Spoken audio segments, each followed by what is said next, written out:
Salut mes biquettes et bienvenue sur Jurassic Mask, la chaîne qui parle de dino. Oui, t'as remarqué, j'ai changé de masque. Oui, ça s'appelle pas Jurassic Mask pour rien. Aujourd'hui, on va parler d'une des nombreuses expositions qui parcourent la France sous forme de cirque itinérant. Et aujourd'hui, on va faire le musée éphémère.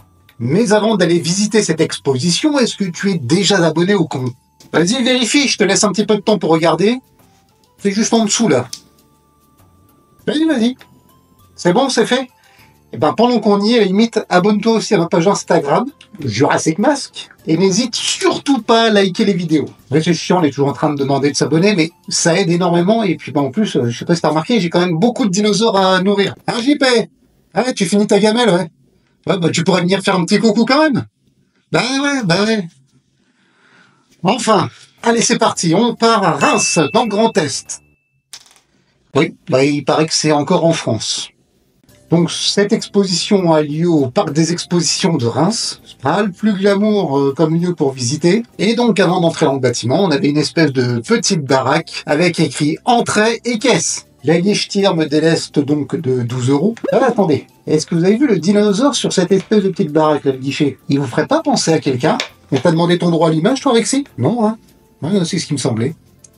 Bon, et puis après, une fois qu'on a vu les visuels publicitaires sur Internet... En même temps, quand on veut du dino, on veut du bon, on veut du bien fait, on veut du Jurassic Park. Je leur en veux pas. Au moins l'intention, c'est de plaire à tous. On passe des grands rideaux noirs et nous voilà dans un couloir où sont exposées des représentations de fossiles. Une table se tenait devant nous avec un dino quiz. C'était une feuille d'une quinzaine de questions à remplir pour obtenir un diplôme à la fin de la visite.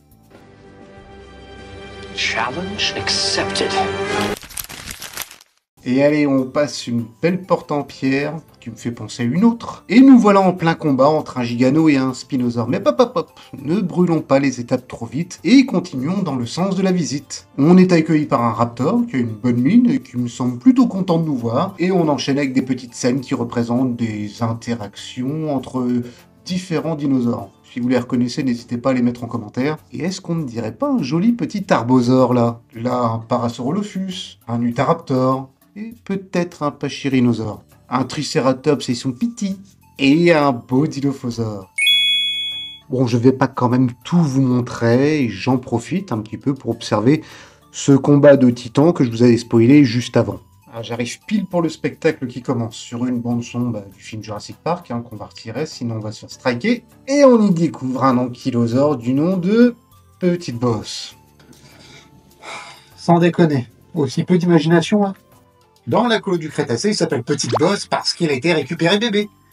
Et que les énormes pics qu'il a sur ses cuirasses, quand il est bébé, ne sont encore que des bosses. Donc ça prend tout son sens. Mais là, ici... Bref, continuons le show. Le dinosaure mécanique et articulé déambule pour venir chercher des interactions avec le public. Et ça, c'est sympa, j'avoue. Un cératosaure fait son entrée dans l'arène. Et il rejoint l'ankylosaure. C'est sympa d'ailleurs de le voir lui. On n'en parle pas assez souvent. Bon, la rencontre entre les deux dinos, elle est un petit peu cheap. En même temps, on n'allait pas s'attendre au combat qu'il y a comme dans Jurassic World entre l'Indominus Rex et l'ankylosaure. On est d'accord. Mais bon, les gars quoi, un peu de dynamisme. Là, on dirait juste deux vieilles qui se font la bise devant l'hospice quoi. C'est mou. Le cératosaure vient chercher les papouilles et fait un petit tour de piste. On l'a dit aux gamins que c'est un carnivore celui-là? Non, parce qu'il y a un petit risque de décès là, normalement. Enfin, je dis ça. Les lions dans les cirques, ils sont derrière des barreaux. Alors que voici maintenant le Carnotaure qui s'appelle Tauros. Merde quoi, Tauros. Putain, mais faites un effort les gars. Tauros, pour ceux qui n'ont pas la ref, c'est aussi le Carnotaure qu'il y a dans Jurassic World, la colo du Crétacé. Tauros, JP. C'est vrai que ça ressemble vachement à Taureau de la colo du Crétacé quand même. Ah bah voilà, merci. À moins que les dinosaures de la colo du Crétacé, une fois le succès Netflix retombé, loin des projecteurs, ils finissent là en fait, dans le musée éphémère, à faire un show à 12 balles d'entrée. C'est moche la retraite, hein. Bon pour Tauros, c'est la même chose, la papouille, le tour de piste, la bise devant l'hospice et ciao. Et vous l'attendiez tous, le clou final du spectacle, le Tyrannosaurus Rex. Bon, j'avoue que tout le monde l'attendait dans la salle. Hein. Moi, le premier. Bon, manifestement, il doit s'agir d'un petit genou, là, étant donné sa taille. On papouille, tour de piste, la bise, tout ça. On repasse devant les deux animatroniques géants, le point photo pour les enfants. Hyper bien fait. Ou pas. Avant de sortir, et voilà, fin de la visite. Ah oui, j'ai récupéré le diplôme aussi. Dans une pile de diplômes sur une table sans nom, sans animateur pour contrôler les réponses aux questions, enfin bref, tout ça sur une musique de Jurassic Park. Bon, qu'est-ce que j'en ai pensé? Eh bien tout d'abord, je tiens à saluer et à remercier donc le musée éphémère. Donc c'est pas une collaboration, hein, j'ai bien payé mes 12 € à l'entrée. Mais je les remercie surtout pour pouvoir parcourir la France et à apporter au plus grand nombre justement l'expérience de voir un dinosaure grandeur nature.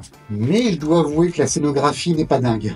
Vraiment. Ah, ça se joue pas à grand chose, peut-être que par la taille de la salle qui était beaucoup trop disproportionnée par rapport à l'exposition. En fait, on avait beaucoup d'espace, beaucoup de zones de vide entre chaque dinosaure.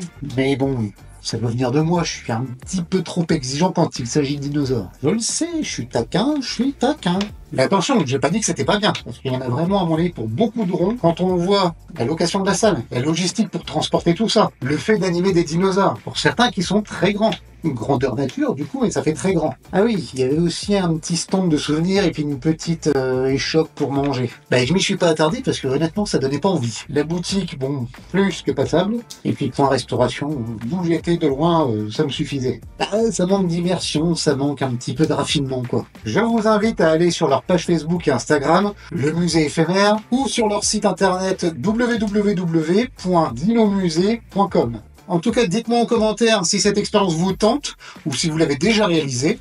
Et puis, du coup, ce que vous en avez pensé. Je n'oublie surtout pas de t'abonner à Jurassic Mask si c'est pas encore déjà fait. Et puis, on se dit à la prochaine, ma biquette. Hein?